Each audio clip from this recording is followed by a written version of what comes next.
Hi everyone. So this week we're all remembering all the soldiers that have died in the war.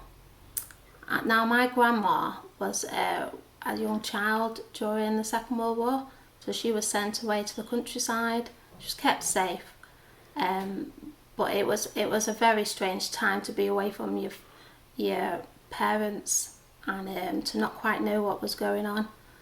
And my husband Phil, his dad Pete, and his dad John Clare, he was actually in the war in 1942, and he wrote a diary at that time, and I will read you a little bit from it. But before that, let me just see if I can show you this picture.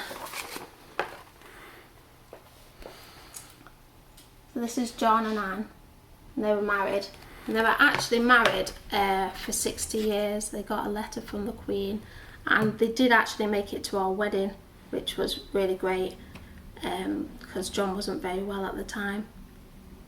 And I've not got a photo to hand to show you, but it was a very great day, and we're so glad they could join us.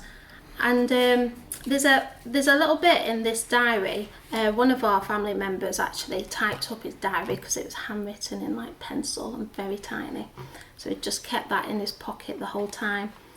And there's a little bit that makes me smile, because he says, on July the 30th 1942, received photo of wife and baby very good but wife awful, plenty of freckles, still the woman I love, but her hair is done up something terrible. And that just always makes me chuckle when I read that bit, because I just think, you know, fashions must have changed and he really didn't like this hairstyle that she'd done. But they had a wonderful loving marriage for, as I said, 60 years, which was really nice. And I just want to read a bit out of his diary, because he had a couple of close calls, and I think if he hadn't survived that war and come home safe, which he did, then there would have been no Peter, and there wouldn't have been his sister Alma or the rest of the family. You know, there's a lot of grandchildren that have been born to John in the years past. But let me just read this bit. So they're in Madagascar, so this is 1942, and he's in the thick of, fighting and everything. By this time we pick up an officer with about 150 men, and we attack the reservoir and capture it. I'm searching a French officer who had been wounded. He was only young, scared of what he thought we were going to do to him. I gave him a cig, smiled at him, and went on our way. I was just having a drink when a burst of machine gun fire came amongst us.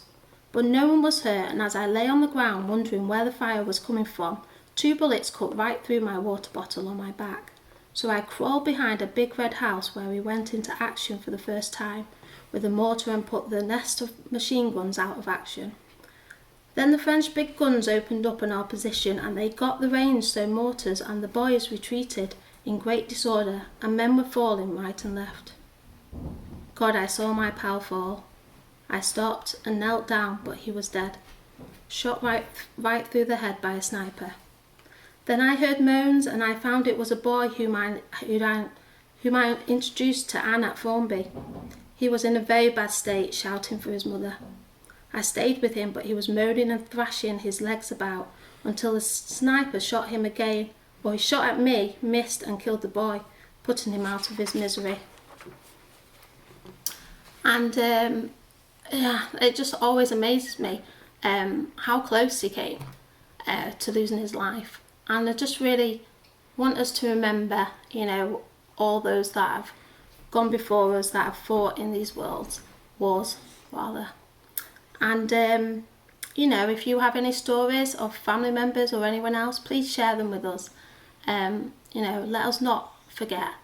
Let's keep remembering all this. And in our own time of darkness at the minute, let's remember that light can overcome the darkness.